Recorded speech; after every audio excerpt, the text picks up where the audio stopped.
আচ্ছা, যেটা আজকে চ্যাপ্টার শুরু করবো সেটা হচ্ছে কি ফাংশন বা অপেক্ষক বা করসপন্ডেন্স, অনেক কিছু বলা হয় একে। প্রথমে আগে ডেফিনেশনটা দেখে নিই কি বলছে। ফাংশন লেখার প্রসেস হচ্ছে এফ এর পরিবর্তে অন্য কিছু জি, পি, কিউ এসব অনেক কিছু ইউজ করা হয়। এফ এ টু বি ফাংশনকে দেখতে লেখা হয় এইরকম type. Function A to B is said to be a function if for each element of a for each element of a there exists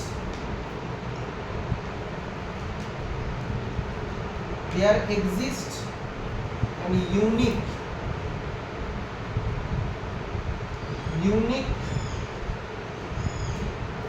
element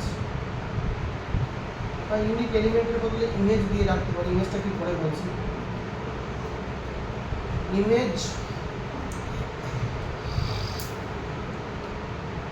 in B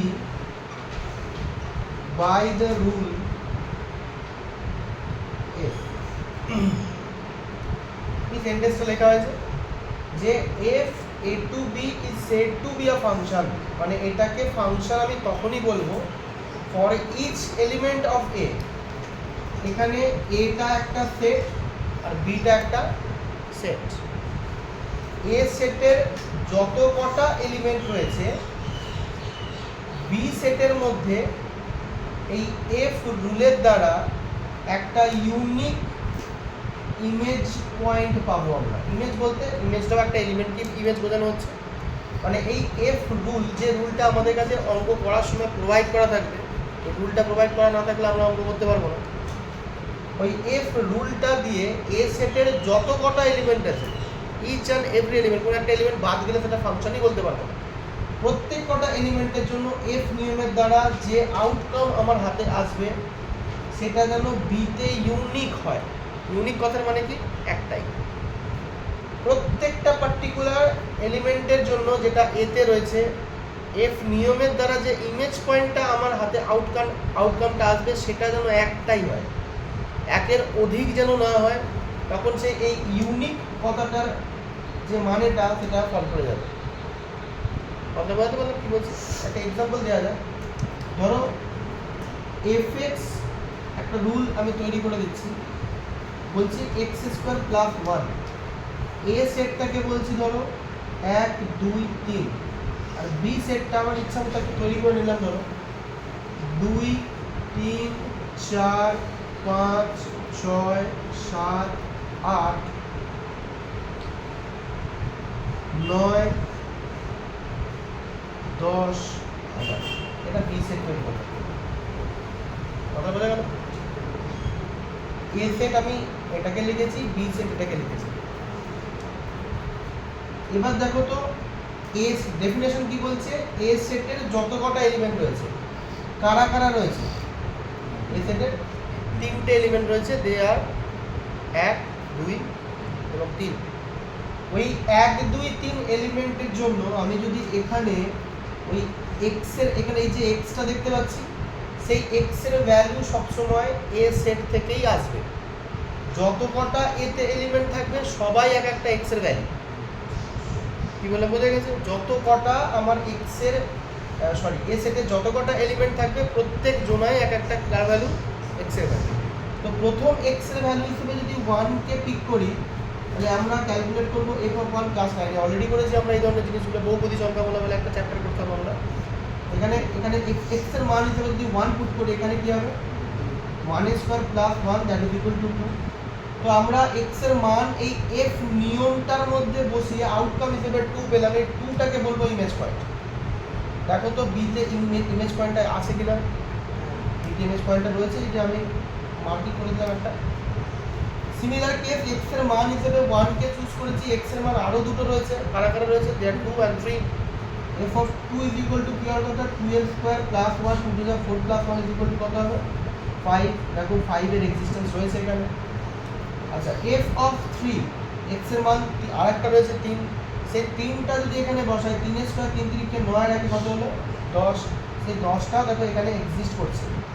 তাহলে আমাদের যে প্রথম যে স্টেট লাইনটা যে function f a to b is said to be a function each element of a, যতকটা a তে element রয়েছে there exists an unique image in b। b তে দেখো ইমেজ পয়েন্টগুলো আমরা ইউনিক পেয়েছি কিনা। ইউনিক টেস্ট কথার মানে কি, এই একের জন্য যে আউটকামটা পেলাম সেটা অনলি 2 পেয়েছি, 2 ছাড়া আর কাউকে পাইনি। পেয়েছি কি 2 পেয়েছি, আবার কখনো দেখলাম আমার এক্স এর মান 1টা বসে এক জায়গায় দেখছি 3 পাচ্ছি, এক জায়গায় দেখলাম 6 পাচ্ছি, এরকম টাইপের হয়েছে কি? কখনোই না। যেটা পেয়েছি সেটা একটাই, দ্যাট ইজ ইউনিকনেস। তো এটাই সিরিজ ফাংশন। যদি কোনো কারণে আমি বি সেট থেকে 10টাকে সরিয়ে দিলাম, বি সেটের মধ্যে 10 নেই, ইন দিস কন্ডিশন এফটা এখন আর ফাংশন হবে না। কেন হবে না? দেখো 3 ইমেজ পয়েন্টে 3টার জন্য যে আউটকামটা আমার হাতে এসছে সেটা বিতে যাওয়ার কথা ছিল, বাট বিতে আমি 10টাকে খুঁজে পাচ্ছি না। For this condition it is not a function. কথা বোঝা গেল?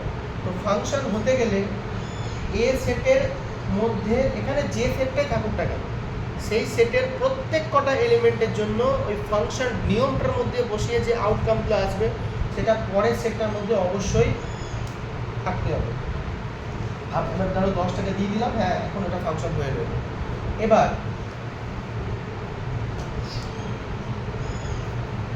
ডোমেন, ডোমেনের বাংলা মানে কি? জায়গা। জায়গাকে একটু ভদ্র ভাষায় কি লেখা যায়?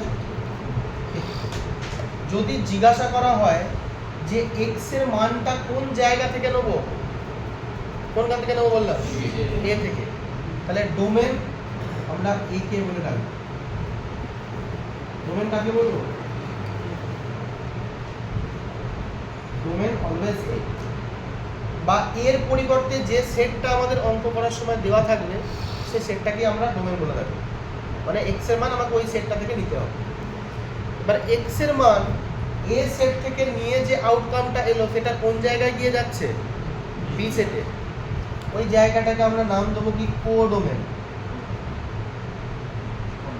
বা বাংলায় উপ অঞ্চল কি বলবো? কোডোমেন বা উপ অঞ্চল। তাহলে এখানে কোডোমেন কোনটাকে বলবো?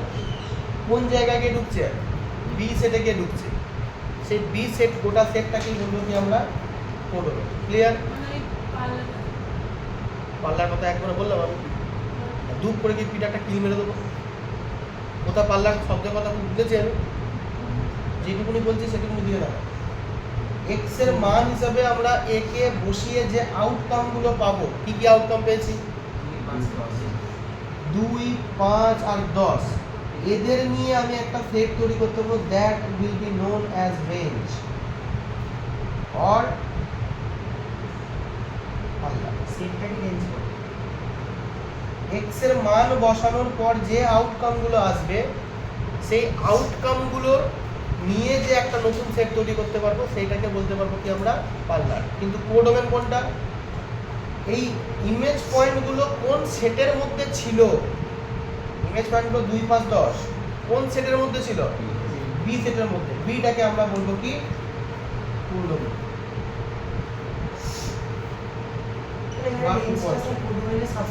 হ্যাঁ, এখানে রেঞ্জটা কি হচ্ছে? কোডোমেনের সাবসেট। দেখো গোটা ডোমেন কোডোমেন সেটটা দেখো টোটাল কতগুলো এলিমেন্ট রয়েছে? 1, 2, 3, 4, 5, 6, 7, 8, 9, 10টা এলিমেন্ট রয়েছে, রাইট? কিন্তু রেঞ্জে কটা এলিমেন্ট দেখতে পাচ্ছি? 3টে। তাহলে রেঞ্জ কোডোমেনের থেকে ছোট। রেঞ্জে যত কটা এলিমেন্ট রয়েছে কোডোমেনে তার থেকে বেশি এলিমেন্ট রয়েছে। আচ্ছা এরকম কি হতে পারে রেঞ্জে এলিমেন্ট সংখ্যা কোডোমেনের এলিমেন্ট সংখ্যার থেকে বেশি? না, নেভার পসিবল। এরকম কখনই হতে পারে না। রেঞ্জ আইদার কোডোমেনের থেকে ছোট হবে অথবা কোডোমেনের সঙ্গে সেম হবে, এর বাইরে কিছু হতে পারে না। তাহলে আমাদের কি কি জিনিসটা শিখলাম? একটা এফ বলে একটা রুল আপনাদের কাছে প্রোভাইড করা থাকবে। তাকে ফাংশন হতে গেলে যে খান থেকে আমরা এক্স এর ভ্যালুগুলো চুজ করব, প্রতি কটা এলিমেন্টের জন্যই যে আউটকামগুলো আমার হাতে আসবে এফ নিয়মের দ্বারা, এফ নিয়মে বসিয়ে এক্স এর মানগুলো যে আউটকামগুলো আসবে সেটা যেন 100% কোন সেটের মধ্যে থাকে? বি সেটের মধ্যে থাকে, অবশ্যই থাকে। না থাকলে সেটাকে ফাংশন হিসেবেই কনসিডার করা হবে না। আচ্ছা, এটা বুঝলাম আমি। এবার কয়েকটা জিনিস বলছি শোনেন। আমি এক্স এর মান হিসেবে ফার্স্ট কাকে বসিয়েছিলাম? 1 কে বসিয়েছিলাম। তাহলে তার আউটকামটা হলো এফ অফ 1, তাই তো? এক্স এর মান চুজ করেছি 1, আর তার আউটকামটা কি? Obviously F of 1। সেটাকে লিখবো কেমন ভাবে? 1,2, আউটকামটা 2 তো পেয়েছি। আচ্ছা, মোটামুটি মাথায় গেঁথে রাখো, এফ এক্স এর মানেই হচ্ছে কি? হ্যাঁ, এটা বলেছি। এফ এক্স এর মানেই হচ্ছে কি? এক্স এর মান যা বসাবে, যা আউটকাম, তাকে আমরা ওয়াই বলে চিনব। তাহলে হলো কি, এক্স এর মান কি 1, ওয়াই এর মান কত হলো 2। এরকম টাইপের জিনিস। এটা এক্স এর মান যা বসিয়ে আসবে সেটা ওয়াই এর মান। এক্স এর মান 1 বসিয়ে চুক্তি এসছে, এটা ওয়াই এর মান। এফ এক্সটাকেই আমরা কি বলে চিনবো? ওয়াই। কারণ এখানেই তো আমি এক্স এর মানটা 1 বসাচ্ছি, 1 বসিয়েছি এখানে, তো 1টা বসিয়ে কি আউটকামটা এসছে 2, তাহলে সেটাই আমার ওয়াই এর ভ্যালু হবে। আচ্ছা, এইরকম টাইপের জিনিস কোথায় দেখেছো? স্থানাঙ্ক জ্যামিতি, বিন্দু। অ্যাকচুয়ালি এটাই একটা বিন্দু স্থানাঙ্ক। তো বিন্দু এইভাবে তৈরি হয়। সিমিলারলি আর একটা বিন্দু কি আছে? 2, f of 2, এক্স এর মান 2 বসিয়েছিলাম, তার আউটকাম কি পেয়েছি আমরা? 5। আর একটা কি পেয়েছি? 3,10। কথা বলতে গেল। এবার যদি আমরা গ্রাফে এই পয়েন্টগুলো প্লট করে, আমি 3টে বিন্দু তৈরি করেছি, এরকম ইনফাইনাইট অনেক পয়েন্ট তৈরি করে দেবে, কারণ আমি কিন্তু ডোমেনটা একটু ছোটো রেখেছি। দ্যাটস 3টে পয়েন্ট পেয়েছি। ডোমেন যদি বাড়িয়ে দিই তাহলে পয়েন্ট আরও বাড়তে থাকবে। ডোমেন মানে এক্স এর মান যত বাড়াতে থাকবে তখন ওয়াই এর মান তত পেতে থাকবে। এবার এই পয়েন্টটা 1,2 সামথিং, এক্স বরাবর 1, 1, 2, 3, 2 এই জায়গায় গেলাম, 2,3, 2,5 সামথিং এরকম জায়গায়, 3,10 আর একটু উপরে দিতে হবে। তো এই পয়েন্টগুলো জুড়ে যে আউটকামটা আমার আসবে সেটা হচ্ছে গ্রাফ অফ দ্যাট ফাংশন। কি বলা বোঝা গেছে? এবার মেবি হতে পারে কোনো একটা পার্টিকুলার এক্স এর মানের জন্য ওয়াই এর মানটা তুমি পাচ্ছ না, বাট এখানে এমন কন্ডিশন ক্রিয়েট হবে না, এক্স এর মান তুমি হোয়াট এভার ইট ইজ একটা রিয়েল নাম্বার বসাও, একটা ওয়াই এর মান অবশ্যই আসবে। কিন্তু এই ফাংশনটাকে যদি আমরা এইরকম ভাবে লিখতাম, তলায় একটা এক্স দিয়ে দিতাম, কথা বোঝা গেল? তাহলে দেখো তো এমন একটা এক্স এর মান আছে যেটা বসালে ফাংশনটা ডিফাইনই করা যাবে না। বোঝো সেটা কি? নিজেরা আইডিয়া করো। এগুলো সব তো বোঝা হয়ে গেছে, এবার মুছে দিচ্ছি। আমি কি বললাম? আমি 3টে পয়েন্ট আপাতত রেডি করেছি, 1,2, 2,5, 3,5, 3টে পয়েন্ট রেখেছি। এবার আমি কি করে জানবো যে এর মাঝে কোনো পয়েন্টের যে এক্স এর ভ্যালু বসিয়ে তো ওয়াই এর ভ্যালুটা পাচ্ছি, তবে তো পয়েন্টটা ক্রিয়েট হচ্ছে। এবার এরকম একটা এক্স এর ভ্যালু থাকতেই পারে যে ওয়াই এর মান দিচ্ছে না, কথা বোঝা গেল? কিন্তু পার্টিকুলারলি এই ফাংশনটার ক্ষেত্রে এরকম কন্ডিশন সিচুয়েশন তৈরিই হবে না। কেন হবে না ডিসকাস করছি। আমি এক্স এর মান যা কিছু বসাই না কেন, দেখো তো কোনোভাবে এরকম কোনো ব্যতিক্রম আসতে পারে কি? উদ্ঘট টাইপের কিছু একটা চলে এলো, এক্স এর মান তোমার ইচ্ছা যা কিছু বসাও।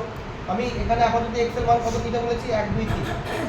এছাড়া আমি ডোমেনটাকে যদি বাড়িয়ে দিই, মাইনাসে বসানো কি প্লাস? আমি ধরো ডোমেনটা 200খানা পয়েন্ট দিয়ে দিলাম এক্স এর ভ্যালু, সেই অনুযায়ী ডোমেনটা পাল্টাতে হবে, সেটা পরে ডিসকাশনের বিষয়। আমি ধরো ডোমেনটা 1, 2, 3 নেই, আরও বড় পরিসর রয়েছে, তো সেক্ষেত্রে এক্স এর মান তো আরও পেয়ে যাচ্ছি আমরা। সেই সব পয়েন্টগুলোকে জুড়ে যে গ্রাফটা তৈরি হবে সেটা হচ্ছে এই ফাংশনটার ছবি বা গ্রাফ, যেটা অপেক্ষকটার ছবি। এবার কে হচ্ছে, এখানে কি এমন কোনো এক্স এর ভ্যালু পেতে পারো যার জন্য ওয়াই এর মান পাবো না? এরকম কোনো সিচুয়েশন তৈরি হবে না। বাট আমি একটা সিনারিও ক্রিয়েট করছি, দেখো নিচে একটা এক্স দিয়ে দিলাম, এমন একটা এক্স এর মান 100% আছে যার জন্য ওয়াই এর মান পাবো, সেটা কি জানতো? হ্যাঁ না, 2 এর জন্য কি সমস্যা ক্রিয়েট করবে? এটা যদি 2 যদি বসে 2 স্কয়ার 2 দ্বিগুণে 4 প্লাস 1 2 ডিভাইড বাই 5/2, আমরা 2.5 ওয়াই মান হতে পারে না? তাহলে আমি এক্স এর মান 2 বসিয়ে 2,5 এটা হতে পারে না? 0 যদি একদম পারফেক্টলি উত্তর হচ্ছে 0। যদি আমি x এর মান 0 চুজ করি, দেখো 0 square plus 1 divided by 0, 1/0 is equal to 25। তাহলে y এর মান আমি পেলাম না। x এর মান কি বসানোর জন্য পেলাম না? 0 বসানোর জন্য আমরা এটা পেলাম কি? আনডিফাইন্ড পেলাম, y এর কোনো ভ্যালু নেই।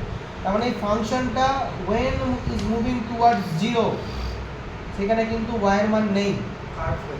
তার মানে এর পরের নেক্সট মেবি এই জায়গা থেকে শুরু করতে পারতো গ্রাফটা, আবার মেবি এই জায়গা থেকে শুরু করতে, আবার মেবি এই জায়গা থেকে। আমি কারণ এর পরের পয়েন্ট তো বুঝিয়ে দেখছি না, ধরো আবার এখান থেকে গিয়ে ঘুরে আবার এদিক থেকে স্টার্ট হতে পারতো ফাংশনটা, গ্রাফটা। কিন্তু পার্টিকুলারলি জিরোতে দেখো ফাংশনটার কোনো ওয়াই ভ্যালু আমার কাছে অ্যাভেলেবেল হলো না। তো এই পয়েন্টটাকে আমরা এক্স এর ভ্যালু জিরোটার জন্য পয়েন্ট অফ ডিসকন্টিনিউটি চলে আসছে। মানে গ্রাফটা তৈরি করতে গিয়ে আমাকে এই জায়গায় গিয়ে পেনটা তুলে আবার ঠিক তার নেক্সট পয়েন্ট থেকে গ্রাফটা আঁকতে শুরু করতে হচ্ছে। ডিসকন্টিনিউয়াস কি একটা কন্টিনিউয়াস ব্যাপার কীরকম হয়, গ্রাফ আমি আঁকতেই থাকছি পেন আমাকে তুলতে হচ্ছে। বাট আমি এমন জায়গায় এসে আটকে গেছি যেখানে আর এগোচ্ছে না, কারণ ওয়াইয়ের মান নেই, তো আটকে গেছি আমি। ঠিক তার নেক্সট পয়েন্ট থেকে আমি আবার ওয়াইয়ের মান পেতে শুরু করেছি, আমার গ্রাফ এই যে গ্যাপ রয়ে গেল এটাকে ডিসকন্টিনিউয়াস ফাংশন বলা হয়। কী বলা হবে? এগুলো আমাদের কন্টিনিউটি ডিসকন্টিনিউটি ক্লাস 12-এর বিষয়, এখন ডিসকাশনের বিষয় না, বাট আমি হালকা করে একটু বলে দিলাম। কারণ যে অ্যাকচুয়ালি যে আমার ফাংশনটা কাজ কী করে, ওই ফাংশন যদি না জানি আমরা ডিফারেন্সিয়েটটাও ঠিকঠাকভাবে করতে পারবো না। মানে বোঝা গেছে লিমিটের এক্সিস্টেন্স ঠিকঠাক চেক করতে পারবো না, যদিও আমাদের এগুলো পড়া হয়ে গেছে সব না জানি। যাই হোক, তো কোনো একটা ফাংশনকে ডিফারেন্সিয়েট তো করেছি আমরা, কোনো ফাংশনকে ডিফারেন্সিয়েট করতে গেলে ওই ফাংশনকে যে ডোমেনের মধ্যে আমি ডিফারেন্সিয়েট করতে চাই, যে ডোমেন বলতে যে জায়গা, যে এক্স এর ভ্যালুর জন্য আমি ডিফারেন্সিয়েশন অলরেডি তো শিখে গেছি আমরা। ওই পার্টিকুলার ডোমেনটার মধ্যে ফাংশনটাকে কন্টিনিউয়াস হতে হবে, মানে এমন কোনো জায়গায় থাকবে না যে এক্স এর মানের জন্য ওয়াই মানটা আমি পাবো না।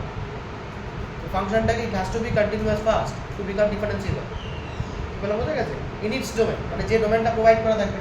এখানে যেমন ডোমেন কি প্রোভাইড করা আছে, 1 থেকে 3, 1 2 3, এই 1 2 3 ডোমেনের মধ্যে এই ফাংশনটা কি ছিল, কোনো এমন কোনো ওয়াই ভ্যালু আছে যেটা আমরা পাইনি, পেয়েছি তো, অবভিয়াসলি পেয়েছি। তাহলে সেই ফাংশনটা আমি আপাতত এটা কন্টিনিউয়াস ফাংশন, তো আমি এখানে ডিফারেন্সিয়েট করতে পারবো। কিন্তু যখনই আমি ডোমেনটা পাল্টে 0 করে দিলাম, তখনই এই ফাংশনটার জন্য ডোমেনে 0 রাখতে বলেছে, তো ওয়াইয়ের মান পাবো কি? পাবো না। তাহলে এই ফাংশনটা ডিফারেন্সিয়েবল হবে না। কোন পয়েন্টে ডিফারেন্সিয়েবল হবে না? পার্টিকুলারলি 0-তে ডিফারেন্সিয়েবল হবে না, বাকি সব পয়েন্টে ডিফারেন্সিয়েট করা যাবে। তো কোনো একটা ফাংশনকে কন্টিনিউয়াস হতে গেলে এক্স এর মান বসিয়ে প্রত্যেকটা ওয়াইয়ের মানকে একদম রিয়েল ভ্যালু পেতে হবে আমার। সবসময় পাবো তার কোনো গ্যারেন্টি নেই, পেতেও পারি না পেতেও পারি। কথা বলতে পারলাম তো? বাট আলটিমেটলি কি মোরাল অফ দ্য স্টোরি কি, এখান ডোমেন থেকে যে নাম্বারগুলো পিক করবো সেগুলো হচ্ছে আমার এক্স এর মান, বসিয়ে যেটা পাবো সেটা হচ্ছে ওয়াইয়ের মান। আপাতত ফাংশনে আমাদের এইটুকু নিয়েই কাজ করতে হবে, এর বাইরে যেগুলো আমি ডিসকাস করলাম আপাতত জন্য লাগছে না।